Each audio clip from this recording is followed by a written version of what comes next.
What if the reason you love empty rooms has nothing to do with design? What if that quiet sense of relief you feel when you walk into a space with bare walls, a single couch, a few plants, and nothing else isn't about taste, but about your nervous system finally being able to breathe? And what if the people who feel uncomfortable in that same room aren't wrong either? Because minimalism isn't a trend, it's a psychological signature. And depending on who you are, it can either feel like freedom or like loneliness. Today, we're going to talk about something deeper than decor. We're going to talk about autonomy, sensitivity, identity, and the hidden reasons some people can't function until the room is quiet. And by the end of this video, you might understand something about yourself that you've never put into words before. Psychologists have spent decades studying what humans actually need to feel psychologically stable, not just happy, but fundamentally okay. And one of the core needs they consistently identify is autonomy. Not independence in the dramatic sense, but the quiet feeling that your life belongs to you, that your space reflects you, that your choices are yours, that you are not performing someone else's expectations. For people with a strong need for autonomy, clutter doesn't just look messy. It feels intrusive. A stripped-back room isn't empty to them. It's evidence. Evidence that the environment belongs to them, instead of the other way around. And when that alignment happens, their chest loosens, their breathing slows, their thoughts sharpen. Minimalism for them is not aesthetic. It's psychological alignment. Many people drawn to minimalism are highly sensitive. Not fragile, not dramatic, sensitive in the neurological sense. Their nervous system processes more sound, more visual information, more emotional tone. Most people's brains filter background stimulation automatically. For sensitive individuals, the filter is thinner. Everything gets through. The pile of clothes in the corner, the stack of unread books, the notification on the phone, the crooked frame on the wall. Each one is tiny, but it costs energy.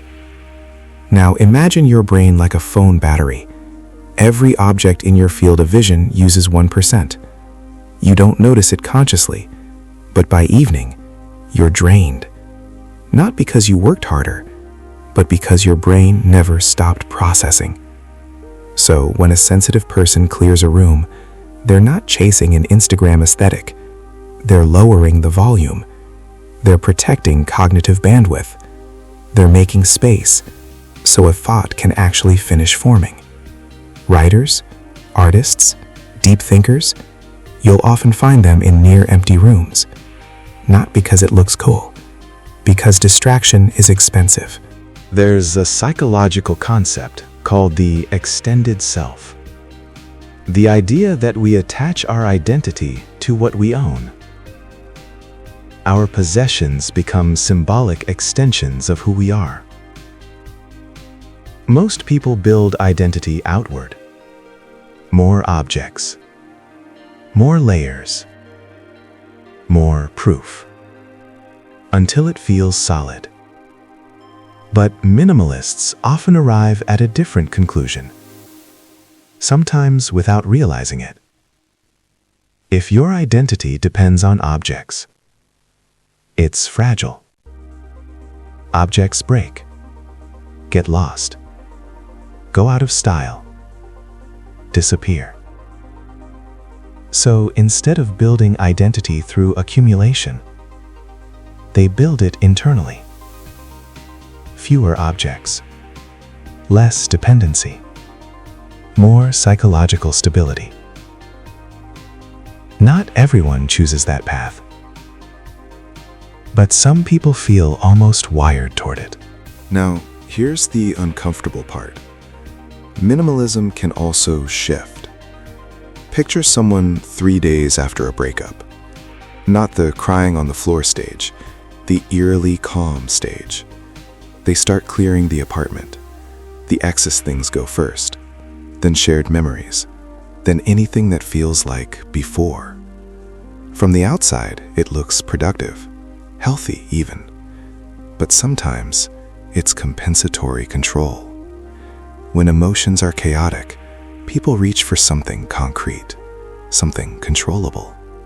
Every object that leaves gives a small hit of agency.